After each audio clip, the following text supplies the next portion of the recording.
It's Ron Reader digs the universe.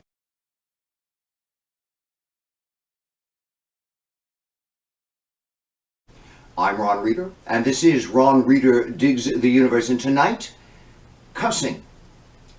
I have a Facebook friend, a former high school classmate with whom I tangle online. He's a lawyer, a sort of bourgeois center-rightist who won't argue with me about politics and instead prefers to condemn me for being so radical. I call him the lawyer who doesn't argue. Anyway, as part of his latest anti-Ron rant, he heavily trashed me for, get this, using the F word on the social networking platform, I shit you not, such that children and grandparents could see it. I explained that his criticism is meaningless to me because I don't share his Victorian bourgeois values, and that old people and children seeing me use the F word online, well, I simply couldn't care less about that. But to no avail. He didn't want to argue, the lawyer who doesn't argue. But I got something out of the exchange for sure. There continue to be out there a great many ultra-conventional idiots, some of them very well educated, who have big problems with dirty words. You know, cussing.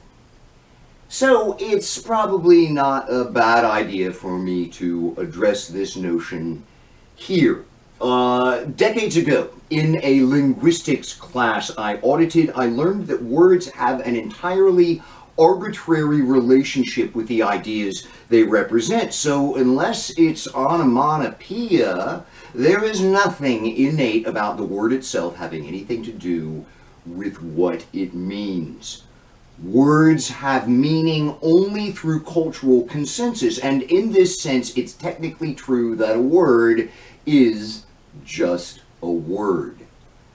But in a broader cultural, sociological, and psychological sense, some words are not just words. I'm talking about hate speech here.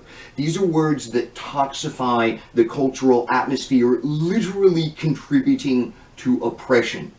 Racist and sexist epithets, slurs against the gay, les, bi, trans, queer community. I make a clear distinction between hate speech and naughty words, which, as far as I can tell, don't oppress anybody unless you think being oppressed and being offended are the same thing, which they are not, so fuck you. So, I'm not discussing hate speech. More or less, I mean, you know, George Carlin's 7 dirty words you can't say on television. Shit, piss, fuck, cunt, cocksucker, motherfucker, tits. To be clear, I'll say it again. Shit, piss, fuck, cunt, cocksucker, motherfucker, tits. Oh, those words give me they give me such joy. Carlin, in his comedic brilliance, explains at length the absurdity that comes from making these sex and vulgarity words such social taboos, so there's no need for me to go down that path. Just look up his routine online if you haven't seen it, and prepare to laugh and learn.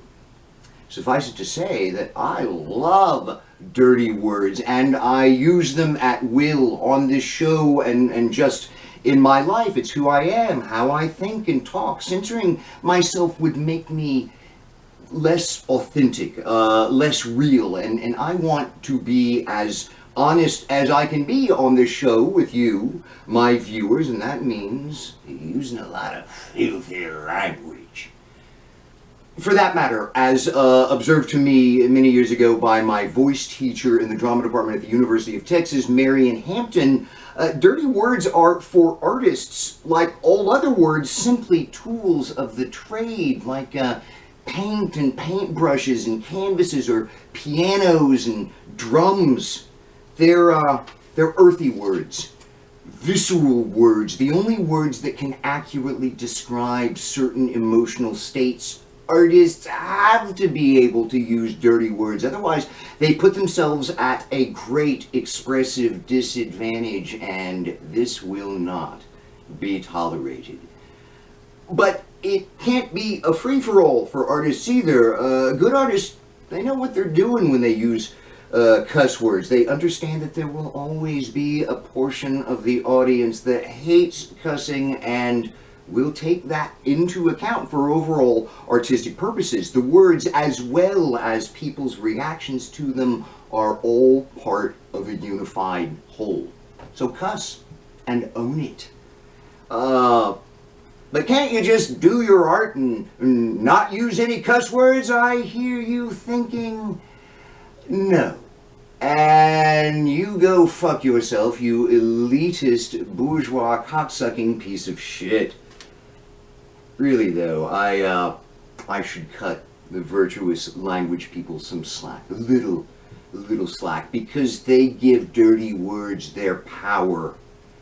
Definitely an irony. I love dirty words, but my love is preconditioned by a large group of people hating dirty words. They're the people who make dirty words dirty. Cussing would be no fun if it didn't piss off somebody somewhere. Shit, piss, fuck, cunt, cocksucker, motherfucker, tits. I'm Ron Reader, and this has been Ron Reader Digs the Universe. Join me, Ron Reader, again next week for another episode of fucking Ron Reader Digs the Motherfucking Universe.